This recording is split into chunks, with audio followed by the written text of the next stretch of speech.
Hello, everyone. I want to introduce an original Gothic Oracle deck, which was created together with my friend Ekaterina.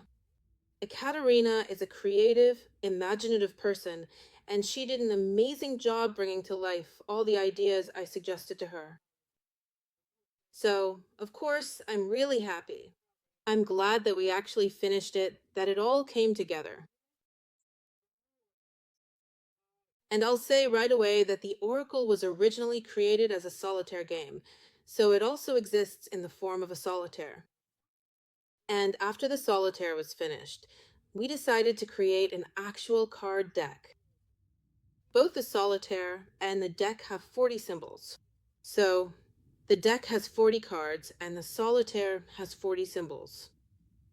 I'm telling you this just in case someone asks, why exactly 40? Why not fewer or more? Well, because that's how many there are in the solitaire, and that's the only number that works. That's what it needed to be for the solitaire to work properly in our case. That's why I'm showing you 40 cards. The Oracle is done in a Gothic style. Of course, not everyone likes this style, but that wasn't really taken into account when it was created. Because originally I asked my friend to make the Oracle just for me, for my personal use.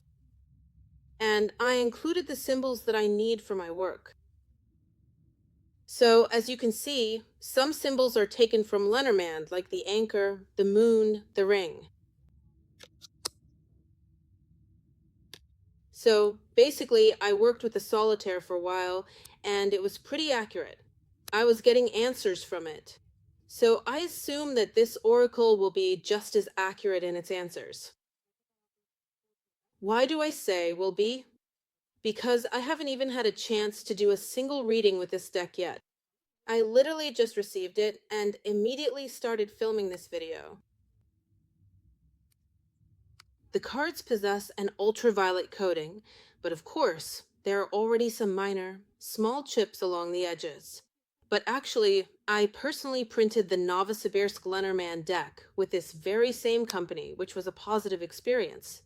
And that deck arrived in the same condition, and in 2 years, nothing bad has happened to it. In other words, it still looks just like it did originally, and the chips haven't gotten any worse. And naturally, the image doesn't wear off or get scratched. So basically, this is really good cardstock. And this kind of coating, I think all cards should have it, but unfortunately, some very expensive decks don't. Even the Tabula Mundi doesn't have this kind of coating. And that's really, really a shame because the image wears off, whereas here the image won't wear off.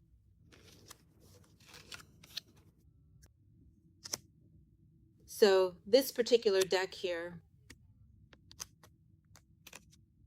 comes with instructions in Russian and in English. Also, there's a version with Russian inscriptions. And of course, the inscriptions are done in this beautiful Gothic style. My friend and I hope that the publisher we've contacted will get back to us soon with a positive response. And hopefully, this deck will be printed in Russia after all. So, that's what this deck is like. I ordered a box for it, but unfortunately, it doesn't fit. Because where I ordered the sample cards, you could only get a box for 36 cards. And for 54, well, I thought, okay, I don't have 36, I have 40 cards. Maybe 4 more would fit. I tried to squeeze in more cards, but no, 40 cards just won't fit. So I'll be looking for another option to print a different kind of box for myself. And, well, the image is a little off, but that's not really a problem. Overall, it turned out pretty well. So I'll be redoing the size.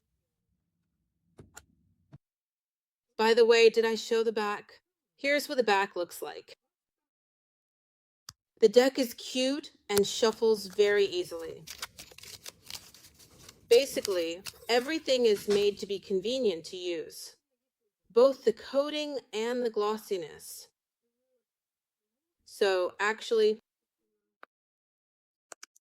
The overall style turned out to be quite pretty and truly interesting.